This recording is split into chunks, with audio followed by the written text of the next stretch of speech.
역대급 경매 건수.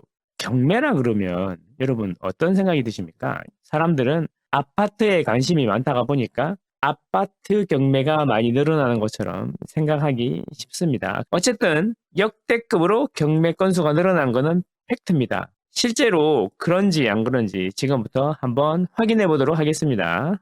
아파트는 망고쌤. 자, 이런 기사들이죠. 빚 못 갚아, 임의 경매, 연걸적 경매 물건 쏟아진다. 이런 내용인데, 여러분, 임의 경매라는 것은, 임의 경매는 빚을 못 갚으면 은행이 담보물을 경매에 넘기는 거죠. 주택담보대출을 받았는데 빚을 못 갚아. 그러면은 이제 경매를 넘겨가지고 빚을 못 갚은 사람들의 부동산이 경매로 나오는 게 맞죠. 그래서 이제 항상 나오는 게 연걸적이죠. 연걸적 경매 물건 쏟아진다. 이러면은 여러분은 어떤 생각이 드세요? 이 내용이 아파트를 빚내서 사는 연끌족들이 이자를 못 내가지고 경매가 쏟아지는구나. 이렇게 생각하죠. 또 똑같이 대출이자 못 버텨 두 손 부동산 경매 매물 쏟아진다. 이렇게 또 나옵니다. 부동산이라는 좀 범위를 크게 해가지고 이야기를 하고 있네요. 자, 이 사실이죠. 2024년 12만 9천여 건인데 이게 11년 만에 최대라고 합니다. 이건 팩트죠, 팩트. 고금리 부동산 침체로 매매조차 안 된다. 매매가 된다 안 된다 이런 이야기들은 주관적인 거니까 생략하고 아파트, 오피스텔 등 집합 건물이 48% 증가했다라는 게 나오네요. 이게 아파트하고 오피스텔이 들어가니까 우리는 관심이 많은 아파트에 눈이 가게 되죠. 아파트가 집합 건물이 48% 증가했나 보다. 이게 뭐 등이 중요하면 등. 자, 그래서 제가 검색을 해봤어요. 법원 경매 사이트에 들어가서 검색을 해봤더니 주거용 건물 아파트가 전국에 1399건이 등록이 되었더라고요. 이게 이제 많은 건지 적은 건지 이게 중요한 건데 상세 물건 검색을 해갖고 주거용을 한번 따로 봤어요. 주거 중에서 아파트가 1399건이고 주거용을 따로 해봤더니 3885건이 지금 현재 물건이 등록이 돼 있더라. 이런 이야기입니다. 근데 서울 아파트가 실제로 많이 나왔는지 보려고 서울시를 봤더니 주거용 건물은 총 536건이 등록돼 있더라. 이런 이야기죠. 전국적으로 보면 3885건이 있지만 서울은 536건 정도 등록이 돼 있더라. 이런 이야기예요. 생각보다 이러니까 좀 작아지는 것 같습니다. 크기에 추가로 서울의 주거용이면서 아파트인 거는 118건이 등록이 돼 있더라. 이거죠. 그러면 전체 3,885건 중에 서울에 실제 우리가 관심이 많은 아파트는 118건이더라. 이런 거죠. 생각보다 많지 않고 최근 1년을 봐도 특별히 많은 게 전혀 없더라. 이런 이야기죠. 아까 우리 앞에 이런 기사를 보면 아파트, 오피스텔 이 등이 중요하다고 그랬죠. 등. 집합 건물이 늘어났는데 아파트가 경매가 늘어나서 그런 게 아니라 집합 건물이라 그러면 여러분 오피스텔도 있지만 다가구 주택 이런 것도 집합 건물이란 말이에요. 그리고 아파트도요. 7층 이상을 아파트라고 불러요. 그러니까 우리가 보기에는 아파트라고 인정 안 하는데 그게 공보상으로는 아파트일 수도 있다는 거죠. 실제로 아파트는 110 몇 건이 등록이 돼 있지만 서울에 그게 우리가 생각하는 진짜 아파트다라고 생각이 안 드는 곳들도 있을 수 있다라는 거죠. 그래서 이렇게 전체 11년 만에 최대라는 팩트를 던지고 실제로 아파트도 그런 것처럼 이야기하고 있는 거죠. 근데 이제 제가 편협하게 생각할 수도 있는 거잖아요. 실제로 기사에 나오는 것들을 봤는데 시장 한파에 강남 불패도 옛말이다. 경매 아파트 절반이 유찰되고 있다. 이런 이야기입니다. 강남에 나온 아파트가 절반이 유찰되고 있다. 그래서 강남도 낙찰이 안 된다. 이런 건데 이렇게 보면은 진짜 강남도 아파트가 안 팔리는구나. 자, 보세요. 이야기의 전개가 이렇습니다. 11년 만에 아파트 경매가 제대다. 이건 팩트죠. 그러면 이제 우리가 쫄잖아. 관심이 많은 아파트도 그런가 보다 하는데 그러면 이제 집합 건물 예로 들어갖고 집합 건물이 48%가 늘어나는데 그 집합 건물 안에는 아파트도 있고 오피스텔도 있고 등이 있다. 이렇게 이야기하면 아파트가 아는 거라고 생각하죠. 그러면 그 다음에 이런 기사들을 만나면 강남 아파트도 안 된단 말이야. 그러면 와 이게 심각한가 보다. 이렇게 생각하는 게 보통이죠. 그렇게 유도하는 겁니다. 그래서 이 기사에 나와 있는 유찰된 아파트들을 실제로 조사를 한번 해봤습니다. 자, 요거는 뭐냐면 청담동에 있는 삼성 청담 아파트라는 건데 이게 유찰이 됐다는 거예요. 유찰이. 최저 입찰 가격이 14억 정도 되는데 이상하지 않습니까? 시세가 23억짜리 아파트가 14억에 나왔는데 유찰이 됐다. 이러면 여러분 어떤 생각이 드세요? 야, 13억대도 낙찰이 안 된단 말이야. 강남 아파트가. 이렇게 생각할 수 있잖아요. 근데 좀 아시는 분들은 이런 생각을 합니다. 아, 이게 특수 물건인가 보다. 앞에 선순위 임차인이 있다든가 이런 거 아닌가? 사실 제가 조사해 본 바로는 선순위 임차인도 없어요. 그런데 보니까 이건 지분 경매더라 이런 얘기죠. 지분 경매는 뭐냐면 하나가 통으로 나온 게 아니고 공유 지분인데 지분 중에 일부가 나온 거죠. 이런 걸 우리 특수 물건이라고 합니다. 그러니까 이 아파트는 시세가 23억 5천이긴 한데 한 명은 30%, 한 명은 70%로 되어 있는데 70% 지분만 나온 거죠. 내가 이걸 낙찰을 받아도 팔라 그러면 나머지 30% 갖고 있는 분한테 동의를 받아야지 팔 수가 있는 거죠. 권리 행사가 어렵겠죠. 그러면 여러분들은 이 70%를 23억 5천만 원에 70% 하면 16억 4,500이거든요.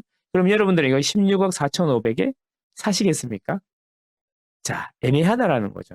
그래서 16억 4,500인데 그거를 14억 3,900에 입찰하기도 꺼리게 된다. 이런 이야기입니다. 청담동에다가 삼성 아파트다. 막상 한번 찾아보시면 뭐 레미안 이런 느낌의 아파트는 절대 아니라는 거. 물론 이 아파트가 나쁜 아파트는 아닙니다. 아, 청담동에 삼성 아파트도 이렇게 되는구나. 호도하기 딱 쉬운 거죠. 하나만 하면 그러니까 몇 개가 더 있습니다. 자, 보세요. 강남도 유찰. 이게 또 제가 살고 있는 아파트라 관심이 더 많이 가던데 잠실 S 119.93제곱미터. 이제 잠실 S는 25평, 34평, 42평이 있는데 얘는 42평이에요. 감정가가 34.76억이고 하위 시세는 33억, 평균은 35.5억이더라 이런 거죠. 잠실 S의 42평대는 강변에 주로 있어요. 그래서 한강뷰가 나오는 아파트들이 많습니다. 한강뷰가 나오고 안 나오고는 여러분들도 잘 아시겠지만 매우 중요합니다. 한강뷰가 안 나오는 경우에는 하위가 33억, 평균이 35.5억인데 감정가가 34.76억에 나왔다. 그러니까 근데 이게 유찰이 됐다 이런 겁니다. 그렇다면 잠실 S 송파의 대장이 이 정도다 그러면 심각한가 보다라고 생각하는데 아까도 말씀드렸지만 여기에 핵심은 뭐냐면 42평이면서 한강뷰가 잘 나오냐 안 나오냐 이게 중요하죠. 원베일리도 60억 한강뷰 나오지만 실제로 한강뷰 안 나오는 곳은 45억에도 실거래가 되고 이렇거든요. 그래서 이게 되게 중요하다라는 겁니다. 한강뷰가 나오냐 안 나오냐. 저는 여기 살기 때문에 어딘지 알거든요. 그래서 뷰를 볼 수 있게 직방에서 봤는데 여기 사이뷰 이렇게 나오더라고요. 사이뷰. 물론 직방에서 나오는 게 정확하지 않을 수 있지만 이렇게 한강뷰가 이렇게 사이로 조그맣게 나오더라 이런 이야기예요. 그러고 9층이더라고요. 9층. 그 바로 앞에 숲이 있고 나무가 있어요. 플래타나스 나무가 있고 그 위에 강변북로가 높게 돼 있고 그게 또 펜스가 쳐져 있어요. 그래서 뷰가 이렇게 많이 나오는 건 아니더라. 그러니까 감정가가 34억이 된 거 아니냐. 평균보다 낮게 된 거 아니냐.